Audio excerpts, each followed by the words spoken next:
Hola museonautas, hoy vamos a visitar el Museo del Videojuego. Está ubicado en la ex fábrica de harina. La ex fábrica fue un sitio donde se almacenaban muchos granos, apenas ha empezado a ser recuperado. Su reconstrucción comenzó a finales del siglo XX, o sea por ahí de los años de 1990 a 1995. Se caracteriza porque sus muros están decorados con arte urbano, especialmente grafitis. Además tiene muchos sitios en donde las personas pueden convivir, como restaurantes, auditorios y entre ellos el Museo del Videojuego. La decoración que están viendo en este momento es de un evento que hubo cuando yo lo visité.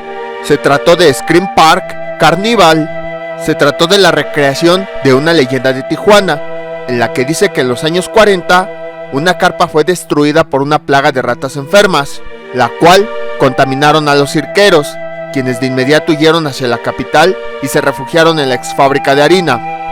Al enterarse de su llegada, los vecinos los encerraron para evitar el contagio y nunca más se les vio salir. Por las noches se escuchan sonidos de un espectáculo siniestro acompañado de quejidos agonizantes de los enfermos. El espectáculo consistía en que los valientes realizaban un recorrido a través de las distintas casas de sustos, con escenarios macabros, personajes aterradores y sorpresas que robaban el aliento.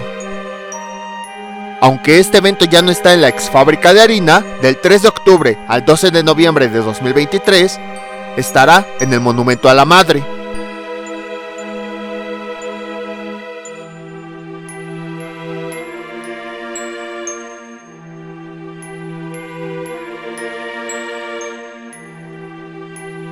Y finalmente llegamos a la Arcade Gallery, en donde se encuentra el Museo del Videojuego.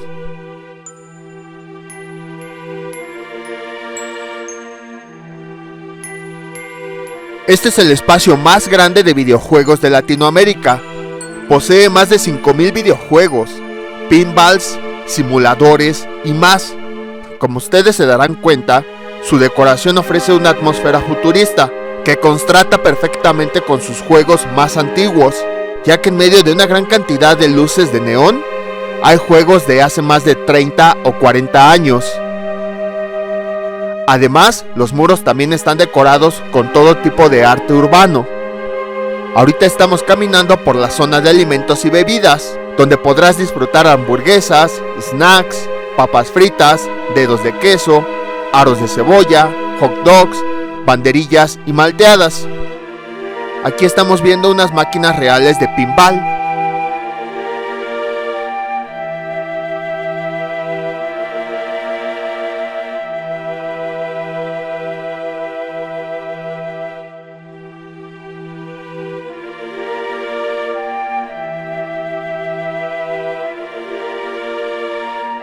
Aquí al fondo tenemos algunos de los tantos simuladores que hay.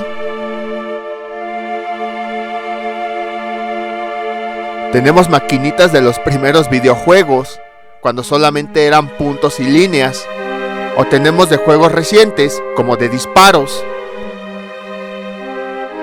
A la izquierda tenemos el Museo del Videojuego, pero vamos a seguir recorriendo la sala. Observamos que hay un simulador de boxeo. También tenemos las famosas maquinitas de tapete, que fueron muy populares en los años 2000. Yo en una ocasión intenté jugar con esas y aunque sí le agarré el truco, me sorprendía cómo había personas que se movían muy rápido. En esta zona también tenemos arcades que tienen más de 50 o 100 videojuegos de los años 80 y 90. Y aquí tenemos unas figuras de los Simpson. Yo sabía que las había visto en un museo, pero no recordaba en cuál. Incluso llegué a pensar que las había visto en el Museo de la Caricatura de Zapata. Tenemos una estatua de una tortuga ninja, Miguel Ángelo. Ahora tenemos una maquinita que fue muy famosa en la época de los 2010, en donde son simuladores de algún instrumento musical, en este caso de la guitarra. Aquí tenemos otra maquinita de los primeros videojuegos, cuando las gráficas solo eran líneas. Y aquí tenemos una de las maquinitas de uno de los juegos más difíciles, Contra. Y aquí tenemos un clásico de los juegos de pelea, Street Fighter. Si se dan cuenta, la galería en sí también puede considerarse como museo, porque tiene todos los juegos icónicos que han existido desde hace décadas. Tenemos a Double Dragon, que salió a finales de los 80s, y muchas de esas arcade ya no están en galerías tradicionales. Si se dan cuenta, está decorada con elementos icónicos de los años 80s y 90s, como los Simpson o las Tortugas Ninja. No había visto que arriba están Kang y Cobos, los dos extraterrestres que aparecen en las casitas del terror de los Simpson.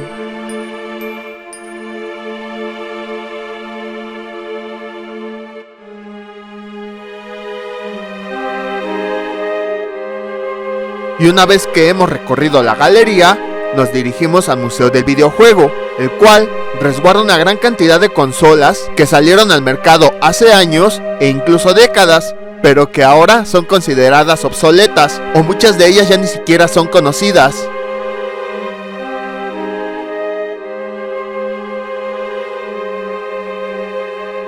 A la entrada tenemos un mensaje de bienvenida, así como el nombre de las personas que hicieron posible este museo. Y a todos los gamers se nos hace conocida la palabra Start, porque es incluso el botón que usamos de los controles para iniciar los videojuegos. Entonces en la parte de arriba tenemos la palabra Start, que nos indica el inicio de la línea del tiempo de los videojuegos. Aquí vamos a hacer un pequeño paréntesis. Seguramente han escuchado el término generación de videojuegos, pero ¿saben a qué se refiere exactamente esto? Si se dan cuenta, cada temporada como que surgen un conjunto de consolas de videojuegos de distintas empresas. Por decir algo, hoy en el 2023, las consolas que están de moda son el PlayStation 5, el Xbox Series S y el Nintendo Switch. Como que hasta parece que se pusieron de acuerdo para salir en fechas cercanas entre sí, y ya hay rumores pues que hablan del siguiente conjunto de consolas. Eso es una generación. Cuando en una determinada temporada salen un conjunto de consolas, es una generación de videojuegos. Cada una de las generaciones está marcada por algo innovador en esos videojuegos. Por ejemplo, hubo una ocasión, a lo mejor a muchos de ustedes ya no les tocó, en el que las consolas, todas las que salieron en una temporada, manejaban cartuchos. Esa es una generación. Pero el siguiente grupo de consolas que salió ya usaba los CD-ROM. Esa ya es otra generación. Y ya con el pasar de los años, hubo un grupo de consolas que eran más interactivas, porque dependiendo de cómo movíamos nuestro cuerpo con el control, era como se movía el personaje que estábamos controlando. Esa es otra generación. Y así podemos pasarnos horas y horas hablando de las mejoras, las gráficas de 2D, las gráficas de 3D, la conexión a internet que le asignaron a las consolas, los discos duros que les agregaron para el almacenamiento, las partidas en línea, los juegos en la nube, entre muchas otras cosas. Cada grupo de consolas representa una generación en donde hay un cambio radical en los videojuegos. Esto se los platico porque la línea del tiempo que vamos a ver indica cuándo surgieron las primeras generaciones de videojuegos. La historia de las consolas inicia en 1972. La empresa Magnavox sacó la primera consola a la venta, que fue diseñada por Ralph Baer. Esta consola fue la primera que se conectó a la televisión y era muy sencilla. 3 puntos de luz sobre la pantalla simulaban el juego. Se le conectaban cartuchos para funcionar. Llegó a tener un total de 28 juegos y no tenía un ambiente gráfico. Lo que se hacía es que unas hojas transparentes que simulaban los gráficos se ponían sobre la televisión, las cuales quedaban pegadas a la pantalla gracias a la estática que producía la televisión, y con ella ya se podía empezar a jugar. Los haces de luz se controlaban mediante 2 pequeñas perillas. El juego más popular era el Pong. Entonces en 1975 la empresa Atari produjo la segunda consola, llamada Telegames Pong, que de forma electrónica simulaba el juego de Pong a través de líneas y puntos que se reflejaban en la pantalla. Esta fue la primera consola que tuvo sonido. También era controlado mediante 2 perillas. También fue la primera consola que ya tenía una memoria, porque aquí observamos que va guardando el marcador, a diferencia de la consola anterior, en donde los jugadores son los que tenían que llevar en su memoria el marcador, ya que el videojuego no lo iba registrando, almacenando ni mostrando. A continuación tenemos algunos ejemplares de la primera consola, Odyssey, así como de Telegames Pong.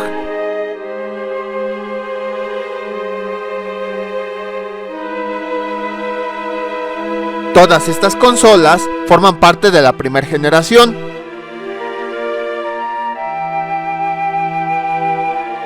Es increíble comparar los dispositivos actuales con las consolas de esa época. En ese entonces se consideraba un invento revolucionario, pero ahora un celular tiene mayor capacidad que estos dispositivos.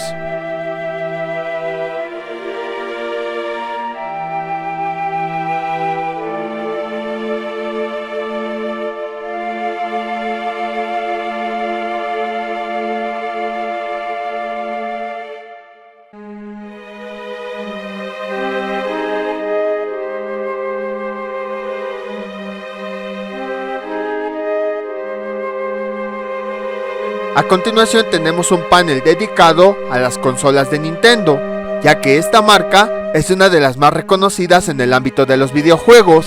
Nació en 1889 como una empresa que fabricaba naipes japoneses. La primera consola de Nintendo se llamó Color TV Game, que nació en 1977. Después, de 1980 a 1995, sacaron la serie Game & Watch, que es una línea de 59 consolas portátiles de videojuegos. Esas consolas son las que estamos viendo en este panel.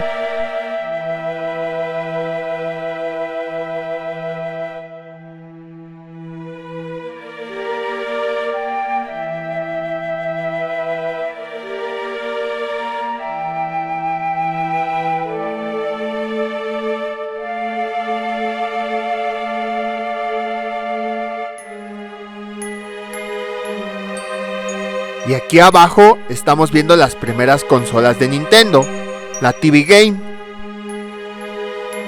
En 1978 salió TV Game Racing para juegos de carreras. Después salió el NES, conocido como Nintendo o Family aquí en México. Salió en 1983 y ya usaba gráficos 2D. Estas siguen siendo de las primeras consolas portátiles, llamadas tabletop, que se colocaban en una superficie en vez de sostenerse en las manos como las anteriores.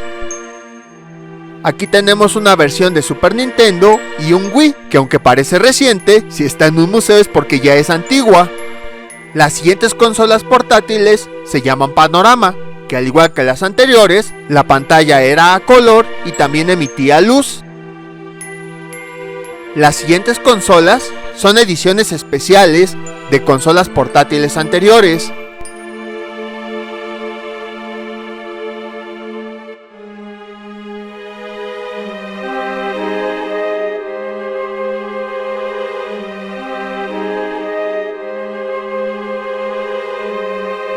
Y aquí tenemos un Game Boy, que son una de las consolas portátiles más populares.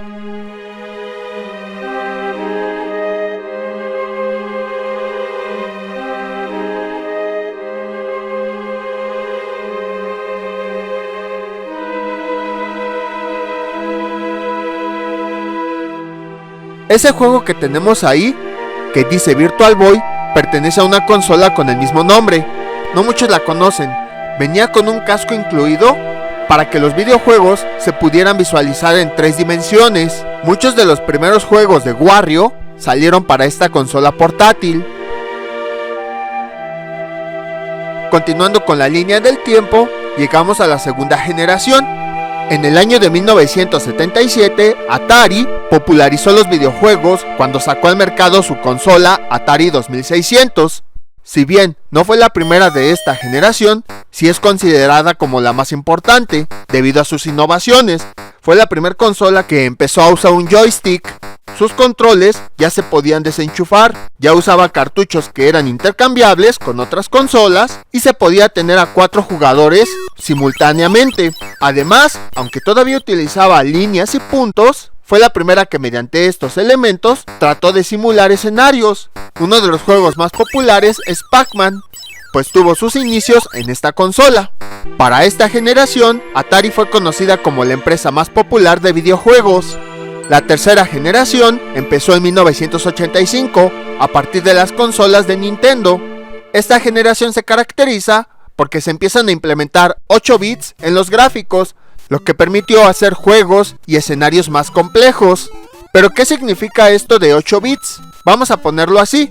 Imagínense una hilera donde hay 8 espacios. Cada uno de esos espacios se puede meter un dato diferente. Entonces, esta combinación de datos hace que se puedan crear gráficos más complejos. En muchos videojuegos también se empezó a implementar música de fondo. Y además, esta fue la generación en donde nació Mario Bros. ¿Quién diría que incluso en 2023 tendría su propia película con gráficos completamente diferentes? En esta generación, Nintendo sacó la NES. La cuarta generación surgió cuando los gráficos ahora utilizaban 16 bits. Imagínense 16 espacios en donde en cada uno de ellos se puede manejar un dato diferente. Eso hizo que los gráficos ya estuvieran más definidos y ya no se vieran tan pixeleados como en la generación anterior. La empresa Sega fue la más popular en esta generación, que lanzó su consola Sega Genesis. Y su competidora era Nintendo, con la consola Super NES, conocida aquí en México como Super Nintendo. La PC Engine, creada por la empresa NEC, sale en 1989 para competir con Nintendo. Y en 1991, Nintendo saca uno de los juegos más exitosos de toda la historia, Super Mario World, en donde sale por primera vez uno de los personajes más populares, Yoshi. En 1994 comenzó la quinta generación de consolas. Las imágenes empezaron a presentarse en 3 dimensiones. Algunas consolas empezaron a utilizar el CD-ROM, aunque había otras consolas como el Nintendo 64 de Nintendo que todavía usaban cartuchos, pero también ya utilizaban imágenes en tercera dimensión. La competidora de Nintendo en esta ocasión fue Sony, que sacó al mercado la PlayStation. Debido a su gran variedad de videojuegos, esta consola fue considerada como la representante de esta generación. Los juegos eran más largos, por lo que ya se empleaban de dispositivos adicionales para almacenarse. Ya no se almacenaban en la consola como en las generaciones anteriores. Se dice que el primer juego en tercera dimensión fue Doom, y uno de los clásicos más conocidos en esta generación es el juego de Resident Evil, que trata de una compañía farmacéutica que está realizando bioarmas y libera varios virus que ocasionan que las personas se conviertan en zombies. Los gráficos aquí utilizaron 32 bits, por esa razón ya se pudieron diseñar imágenes en 3D. La sexta generación inició en el 2002, cuando la empresa Microsoft, que se dedicaba principalmente a la creación de computadoras personales, entró en el mundo de los videojuegos y lanzó al mercado su primera consola, el Xbox, las cuales presentó nuevas mejoras, un manejo de gráficos de 128 bits, por primera vez juegos en línea, multijugadores y un chat con voz. Plantó las bases para las siguientes generaciones. Sus competidores fueron Nintendo con la consola GameCube y Sony con la consola PlayStation 2. El juego que estamos viendo se llama Counter-Strike, que fue el primer juego en línea que sacó Xbox. Hoy en día, en el año 2023, existe la novena generación de consolas, las cuales son encabezadas por el PlayStation 5 de Sony y la Xbox Series S de Microsoft. Las mejoras que podemos decir es que ya incluyen inteligencia artificial, realidad virtual, realidad aumentada, así como juegos de navegador. Ahora vamos a ver algunas consolas de cada una de las generaciones. Aquí tenemos consolas de la segunda generación.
Este es el Atari 2600, con el cual inició esta generación.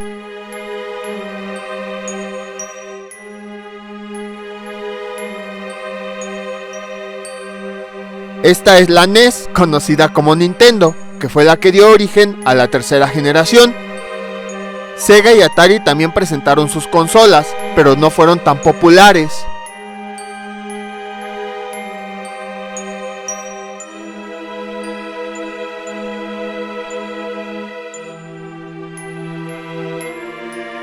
Estas son las consolas de la cuarta generación, y aquí tenemos a Sega Genesis, que fue su representante.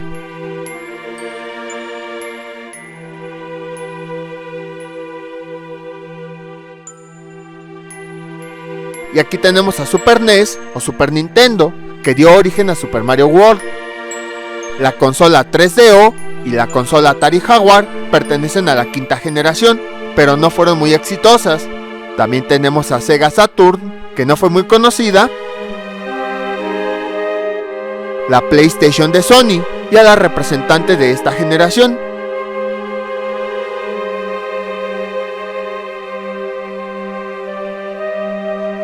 Aquí está el Nintendo 64, competencia de Sony por parte de Nintendo. Y esta es la sexta generación. Aquí tenemos al PlayStation 2. Tenemos a Sega Dreamcast, al GameCube de Nintendo, al Game Boy Advance también de Nintendo, y al Xbox de Microsoft, la representante de esta generación. Algo que tenía Sony es que sus primeras consolas siempre eran unos dispositivos enormes, pero después sacaban otra versión de esa misma consola que era un poquito más ligera, y a esa versión la bautizaban como Slim. Entonces hagan de cuenta, PlayStation 2, sacaban el PlayStation 2 y luego el PlayStation 2 Slim. Aquí tenemos algunas otras consolas que no eran muy conocidas. Algunas de ellas, no todas, fueron diseñadas por algunas empresas que no fueron muy conocidas, pero que también fueron adquiridas por varias personas.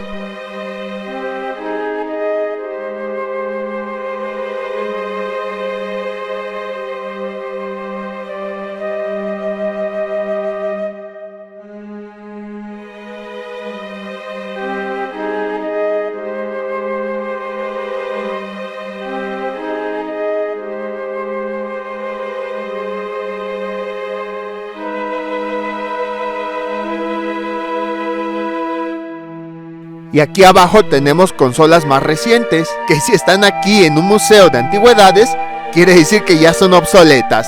Tenemos el PlayStation 3, el Xbox One,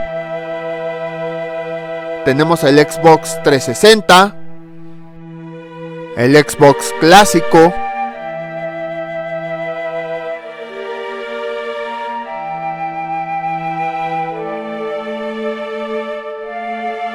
y aquí tenemos una conexión de una televisión con un Atari, en memoria de las primeras consolas que se conectaban de una manera un poquito complicada para poder jugarlas. Y aquí tenemos muchas de las consolas portátiles que existieron, que si bien no eran de empresas reconocidas como Nintendo, Sony, Sega, Atari, Microsoft, eran dispositivos con juegos electrónicos. Por ejemplo, el fabuloso Fred, es un juego de memoria.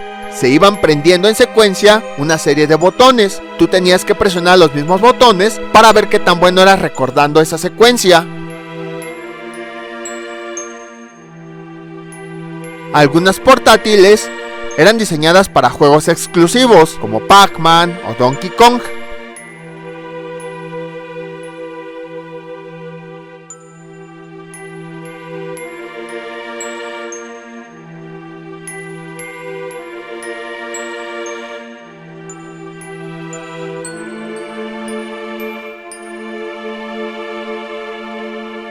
Algunas otras emulaban algunos juegos de mesa, como esta ruleta, o aquí para emular algunos juegos como béisbol.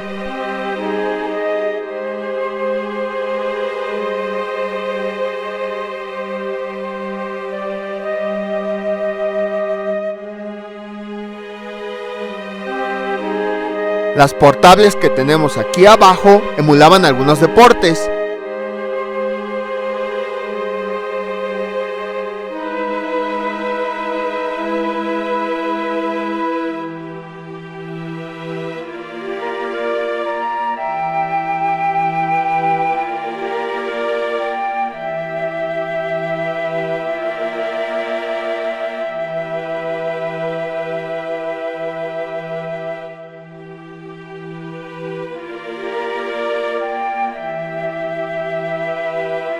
Y con esto terminamos este recorrido. Espero que les haya gustado. Existía otro museo del videojuego que estaba ubicado cerca de la Torre Latinoamericana.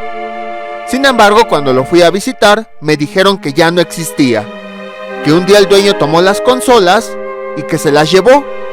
A los encargados nunca les dijeron qué pasó. A lo mejor me equivoco, pero creo que las consolas que estaban en ese museo las trajeron a este que acabamos de visitar. Para llegar, solamente tienen que bajarse en la estación Refinería de la línea 7 del metro. Caminan sobre Aquiles Cerdán con dirección al Parque Bicentenario y llegarán a la fábrica de harina. El horario del museo, de martes a jueves, de 1 a 8 de la tarde y de viernes a domingo, de 1 a 9 de la tarde. El lunes permanece cerrado. Esperamos que les haya gustado este recorrido. No olviden suscribirse, dejar sus comentarios y nos vemos para la próxima visita.